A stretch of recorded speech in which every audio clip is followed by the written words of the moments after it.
Hey, what's up guys? I'm DH and you're at the S3 shop, where today we're gonna break down the install of our heavy duty upper A-arms for the Polaris RZR Pro R and Turbo R. Let's get started. Here are the tools that you'll need. Floor jack, jack stands, press, strongly recommended if pressing out and in your ball joints. Ratchet 3/8 and 1/2 inch. Impact recommended. Drill with 3/16 drill bit. Here are the sockets you'll need. 15 millimeter, 19 millimeter, 21 millimeter, 1 1/8 inch. 6-inch extension, T40 Torx bit, wrenches, 15 millimeter, 21 millimeter, a blunt punch, snap ring pliers, flat blade screwdriver, dead blow hammer. A few notes before we get started. In an effort to keep track of all the hardware, we recommend replacing the hardware where you remove it. Disassemble and assemble one side at a time so a fully assembled side can always be referenced for bolt placement, brake line routing, etc. First, we're gonna place the Pro R on flat level ground and put the machine in park. We're gonna elevate the machine until the front tires are off the ground. Next, support the machine with suitable jack stands. Remove both front tires using a 19 millimeter socket for stock lug nuts. After that, we remove front bumper, bulkhead, and plastics. This is gonna be a combination of a T40 Torx bit and 15 millimeter for the bumper. Pull these 4 bolts out, and then you got 2 plastic push pins that secure the top of the bumper. Once you got those out of the way, then you can remove the bumper from the machine.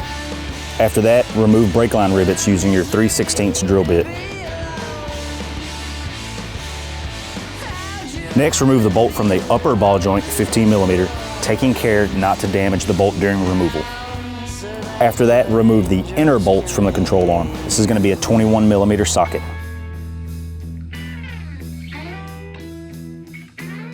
Once that is complete, now you can remove the upper A-arm.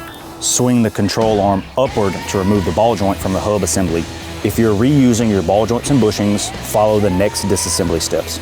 Remove the snap ring and the rubber boot from the ball joint. Push the ball joint out using a press and proper tooling. Be careful not to damage ball joint during this process. Remove all the bushing components. To remove the plastic wearable part of the bushing, use a blunt punch or anything that does not have sharp corners or edges. Be careful not to scar. Locate the driver and passenger sides and grab the appropriate side. If applicable, push the ball joint in using a press. Reinstall snap ring and boot. To reinstall the boot, use an 1 1/8 inch socket and a dead blow hammer to seat it. Make sure the snap ring is seated fully. Next, it's time to reassemble the bushings. If you don't have a press, an extension and a 21 millimeter socket will do the trick. Next, press in your pivot tubes and install the brass caps with O-rings. You may use a dead blow to tack these in. Note how the brake line is supposed to be ran, and then install control arm.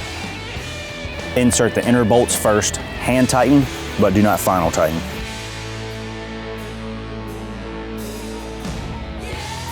Swing the control arm down into its hub assembly location. You may use a dead blow to assist in lining up the bolt. Slide the bolt into place, hand tighten, but do not final tighten. Route the brake line so that it follows the brake line guides welded to the arm. Discard the metal clips and fasten the brake line to the arm using zip ties. Now you can final tighten all hardware to OEM spec. We recommend using Loctite.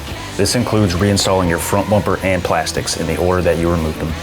Last, reinstall your tires, test drive, then recheck all hardware. Boom, you're done. That wraps up the install of our heavy duty upper A-arms for the Polaris RZR Pro R and Turbo R. If you guys have any questions, let us know.